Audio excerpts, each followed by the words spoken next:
नमस्कार, आप देख रहे हैं नई आवाज न्यूज चैनल। मैं हूं आपके साथ अंशु शर्मा। खबरों की शुरुआत करते हैं। हरिद्वार लोकसभा सीट पर बड़े दिलचस्प मुकाबले के आसार नजर आ रहे हैं। बसपा के बड़े नेताओं ने भी अब लोकसभा चुनाव के लिए रुड़की में डेरा डाल दिया। आज रुड़की पहुंचे बसपा के प्रदेश अध्यक्ष चौधरी शीशपाल ने कहा, बसपा का जो मिशन है उसे उत्तराखंड की जनता जरूर पूरा करेगी। उन्होंने कहा, हरिद्वार में बसपा सुप्रीमो ने मुस्लिम प्रत्याशी चुनावी मैदान में भेजकर ये साबित कर दिया, बसपा मुस्लिम हितैषी है। बसपा प्रदेश अध्यक्ष चौधरी शीशपाल ने कहा, बसपा के प्रत्याशी पूरी मजबूती के साथ चुनाव लड़ेंगे। मुस्लिम धर्मगुरु होने का लाभ भी उन्हें मिलेगा। उन्होंने सभी कार्यकर्ताओं का आह्वान करते हुए कहा, संगठन को मजबूत करते हुए घर घर जाकर पार्टी को मजबूत करें।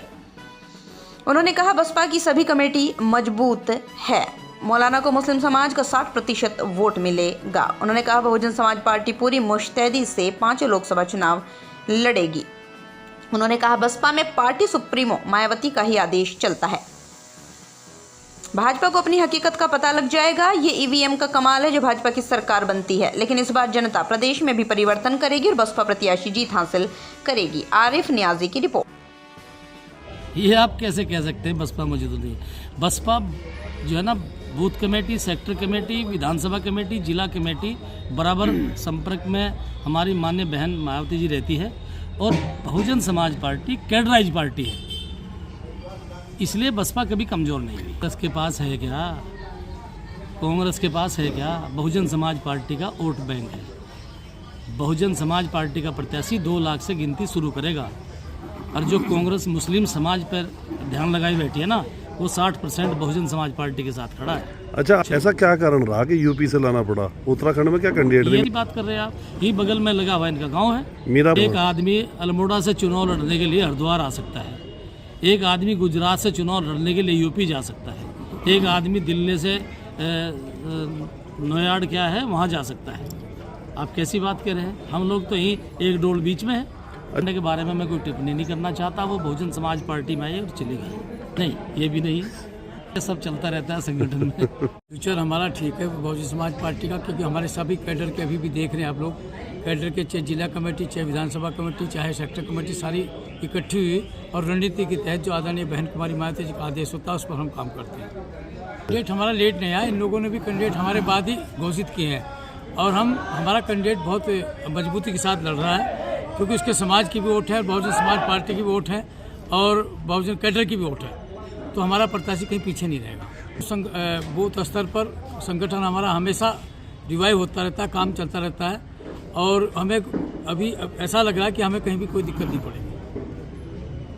5 सीटें जीतने के लिए पूरे प्रयास में कोई न कोई सीट हम जीत कर जबकि इतिहास रचना। उत्तराखंड में कितनी सीटें आ रही है आपकी? हमारे पास 5 सीटें। नहीं, कितनी सीट?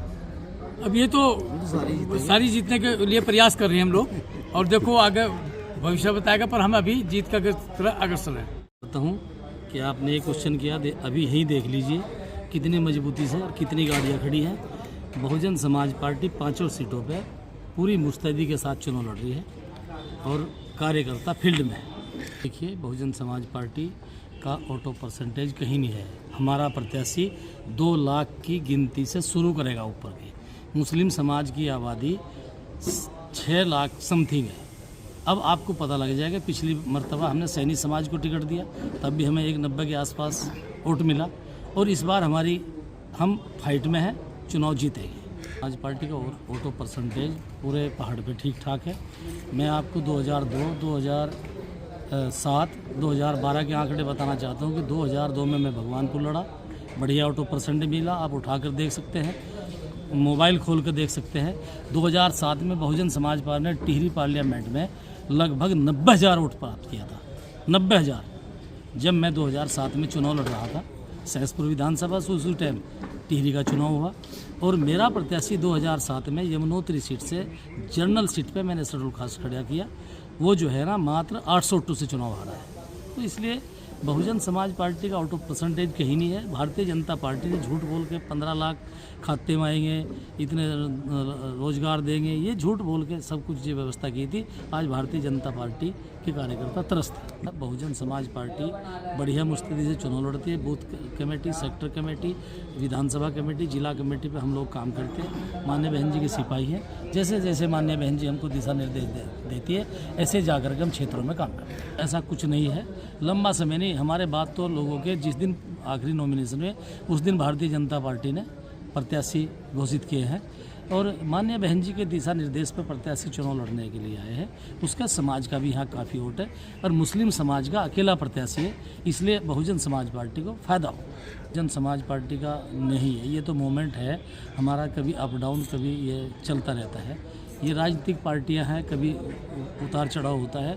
हम बार बार भारतीय जनता पार्टी पर हमेशा सवाल उठाते हैं कि भारतीय जनता पार्टी ईवीएम में भी सभी पार्टियों ने उठाया है वो उन्हें ईवीएम में भी कुछ ना कुछ घोटाला किया हुआ है, इसलिए वो पहले ही बता देते हैं कि 400 पार।